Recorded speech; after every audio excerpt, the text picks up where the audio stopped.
उपासना अग्रवाल में आपका स्वागत है। हमारी जो जनजातियों की श्रृंखला चल रही है उसमें हमने छत्तीसगढ़ की विशेष जनजातियों को कवर कर चुका है। आज हम छत्तीसगढ़ की जनजातियों में से गोंड जनजाति के बारे में डिटेल में पढ़ेंगे। मेरी वीडियो यदि आप लोगों को थोड़ी भी पसंद आती है, थोड़ी भी आपको फायदा मिलता है तो जल्दी से मेरे चैनल को सब्सक्राइब कर दीजिए, बेल आइकन को हिट कर लीजिए ताकि आने वाली वीडियो की आपको नोटिफिकेशन मिल जाए और दोस्तों को शेयर कर दीजिए। चलिए हम वीडियो स्टार्ट करते हैं। देखिए, जनसंख्या के आधार पे छत्तीसगढ़ में जनजातियों का जो क्रम है वो जनसंख्या के आधार पे सबसे ज्यादा जनसंख्या गोंड जनजाति की है, फिर कुंवर की है, फिर उरांव की है। ये तीन क्रम कम से कम याद रखिएगा, ठीक है। तो आज हम गोंड जनजाति के बारे में पढ़ेंगे। गोंड जनजाति जो है वो सबसे बड़ी जनजाति है छत्तीसगढ़ में, ठीक है। तो हम इसके बारे में आज पढ़ेंगे। तो गोंड जनजाति की जनसंख्या कितनी है? वो है 42,98,404। 42,98,404 याद रखिएगा, ठीक है। उसमें पुरुषों की संख्या है 21,20,974 और महिलाएं हैं 21,77,430। इसको बिल्कुल रट लीजिए, ठीक है। क्वेश्चन पीएससी का हो या व्यापम का हो, पेपर जो भी बहुत डीप में जाके पूछता है, ठीक है। देखिए, छत्तीसगढ़ के साथ साथ जो ये गोंड जनजाति है पूरे भारत की सबसे बड़ी जनजाति है। ये प्राचीन जनजाति है, ये पूरे भारत में सबसे बड़ी जनजाति है, ठीक है। गोंड शब्द की उत्पत्ति, गोंड जनजाति की नहीं, गोंड शब्द की जो उत्पत्ति है वो तेलुगु भाषा के कोण शब्द से हुई है, ठीक है, जिसका अर्थ होता है पर्वत। और ये जो गोंड जनजाति है अपने आप को कोयतूर कहना पसंद करती है। कोयतूर इनको किसी ने नाम नहीं दिया है। ये जो कोयतूर शब्द है ना, ये इनको किसी ने नाम नहीं दिया है। ये स्वयं को अपने आप को कोयतूर कहना पसंद करती हैं, जिसका अर्थ होता है पर्वतवासी, ठीक है। इनकी दो उपवर्ग हैं, राजगोंड और धुरगोंड। इनके दो उपवर्ग हैं, राजगोंड और धुरगोंड, ठीक है। ये जो राजगोंड होते हैं, हम 90% बुक में 90% जगह से यही पढ़ते हैं कि राजगोंड सर्वश्रेष्ठ गोंड होते हैं। लेकिन क्यों होते हैं राजगोंड सर्वश्रेष्ठ गोंड होते हैं? लेकिन क्यों होते हैं? क्योंकि इनका जमींदारी से संबंध होता है, ये जमींदारी से जुड़े हुए होते हैं। देखिए, किसी भी गांव का जमींदार या जमींदारी से जुड़ा हुआ इंसान राजा होता है, टॉप में होता है, इसलिए राजगोंड जो होता है वो श्रेष्ठ गोंड होता है, ठीक है। इसलिए इनको श्रेष्ठ गोंड कहा जाता है। सर्वाधिक संकेंद्रण, जो सर्वाधिक संकेंद्रण है हमारे छत्तीसगढ़ में, ये बस्तर संभाग में है, ठीक है। वैसे पूरे छत्तीसगढ़ में ये पाई जाती है, लेकिन सर्वाधिक जो इनका संकेंद्रण है वो बस्तर संभाग में है। देखिए, गोंड की जो भाषा परिवार है वो द्रविड़ भाषा परिवार है। गोंड जनजाति जो द्रविड़ भाषा परिवार से है और इसकी जो बोली है वो गोड़ी और कुई है। ये जो बोली बोलते हैं वो गोड़ी और कुई बोलते हैं, लेकिन इनकी संपर्क भाषा जो है वो गोड़ी है। राज्य की कुल जनजाति का ये 56% जो है गोंड जनजाति है। यदि परसेंटेज में देखा जाए तो ये 56% है। ये क्वेश्चन पूछा हुआ है, ठीक है, डायरेक्ट क्वेश्चन बनता है और पीएससी में और व्यापम में पूछा हुआ क्वेश्चन है, ठीक है। छत्तीसगढ़ में इनकी 30 शाखाएं हैं, ठीक है। छत्तीसगढ़ में इनकी 30 शाखाएं हैं। उन 30 शाखाओं में से इनकी 41 उपजाति पाई जाती है। 30 शाखाएं हैं और 41 उपजाति पाई जाती है। इनकी प्रमुख उपजाति है माड़िया, डंडामी माड़िया, मुड़िया भी बोलते हैं, डोरला और आबरी माड़िया, ये इनकी प्रमुख उपजाति है। सोनझरा गोंड जो होते हैं ये महासमुंद जिले में पाए जाते हैं और खैरवाड़ा गोंड जो होते हैं ये सरगुजा जिले में पाए जाते हैं, ठीक है। वैवाहिक संबंध देखिए, इनका जो ये जो उपजातियां पास में रहती हैं उन उपजातियों में इनका खान पान तो होता है, उठना बैठना खान पान होता है, लेकिन इनका वैवाहिक संबंध नहीं होता है। गोंड जनजाति का भोजन देखिए, ये जो भोजन है कोदो, कुटकी और चावल, इसका पेज पीती है, ठीक है।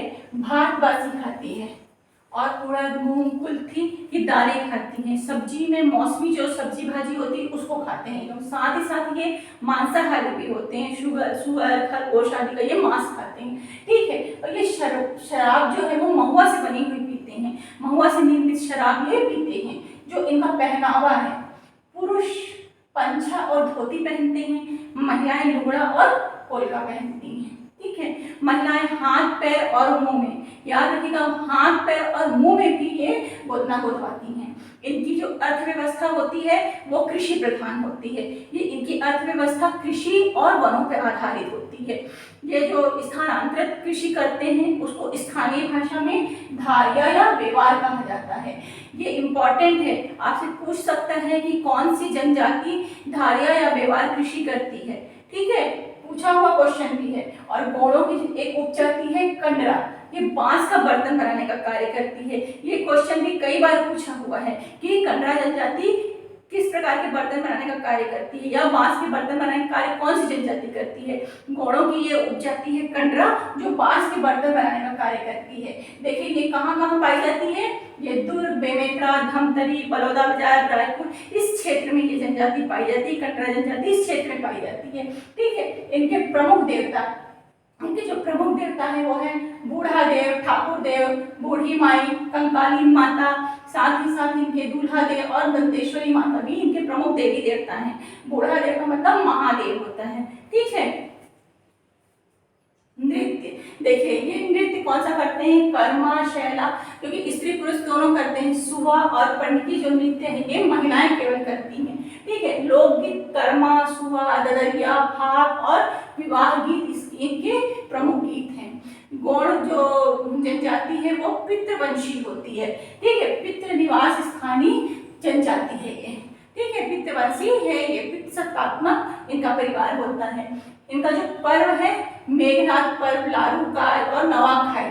ठीक है, ये पर्व मनाते हैं। इसमें से मेघनाथ पर्व इनका एक प्रमुख पर्व है। मेघनाथ पर्व क्या होता है, जैसे चार जो होता है खंबा, उसके ऊपर एक तख्ता लगा देते हैं और तख्ता के बीच में भी एक छेद करके वहां पे एक खंबा लटका देते हैं और उस खंबे में एक आड़ी बगली लगा देते हैं। बगली मतलब पतला खंबे टाइप का लकड़ी जो होता है उसको लगा देते हैं और बीच वाला जो खंबा होता है वो गोल गोल घूमता है और उस बीच में गोल गोल घूमता है और उस खंबे के चारों तरफ एक जो व्यक्ति होता है वो अपना कर्तव्य दिखाता है और जो नीचे बैठे रहते हैं वो जो व्यक्ति नीचे बैठे हुए होते हैं वो लोग मंत्र उच्चारण करके वहां पे पूजा पाठ का माहौल बनाते हैं। ठीक है, ये मेघनाथ पर्व इनका विशेष पर्व है। ये कब मनाया जाता है, ये जो फागुन माह होता है उसके पहले सप्ताह में मनाया जाता है। ठीक है, याद रखिएगा।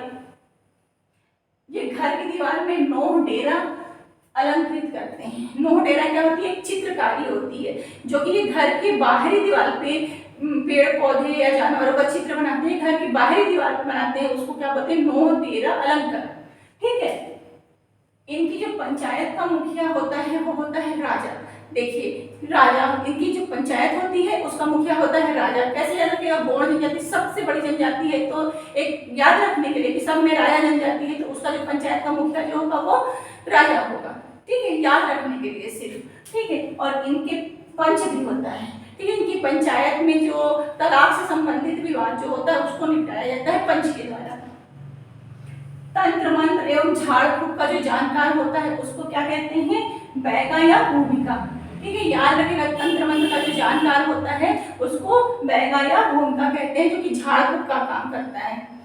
इनका जो गोत्र है नेताम, कुंजाम, कुर्राम, मांझी, मंडावी, मरकाम, टेकाम आदि इनके गोत्र होते हैं। ठीक है, और विवाह जो होता है चढ़ विवाह। चढ़ विवाह में जो लड़की होती है वो बारात लेके जाती है। पटौनी विवाह में लड़का लेकर के बारात आता है। दूध लौटावा, मामा और बुआ के जो बच्चों में विवाह होता है उसको दूध लौटावा कहते हैं। लमसेना को सेवा विवाह बोलते हैं। लमसेना विवाह में जो दूल्हा होता है वो अपने भाभी ससुराल में जाकर के सेवा करता है। ठीक, भगेरी विवाह, इसमें लड़की जो है भाग कर विवाह करती है। विधवा विवाह, विधवा के साथ विवाह करना, ये इनमें प्रचलित विवाह हैं। गौड़ जनजाति में प्रचलित विवाह हैं। मृतक संस्कार में जब इंसान की मृत्यु हो जाती है तो उनको दफनाया जाता है। ठीक है, और मृतक संस्कार के समय तीसरे दिन कोज्जी और 10वें दिन कुंडा मिलन संस्कार होता है। ठीक है, और एक इंपॉर्टेंट फैक्ट याद रखिएगा, the Gonds of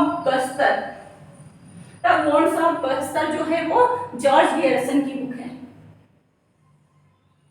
the gods of Bastar George Grierson की बुक है। आज के लिए इतना ही। जय हिंद, जय भारत।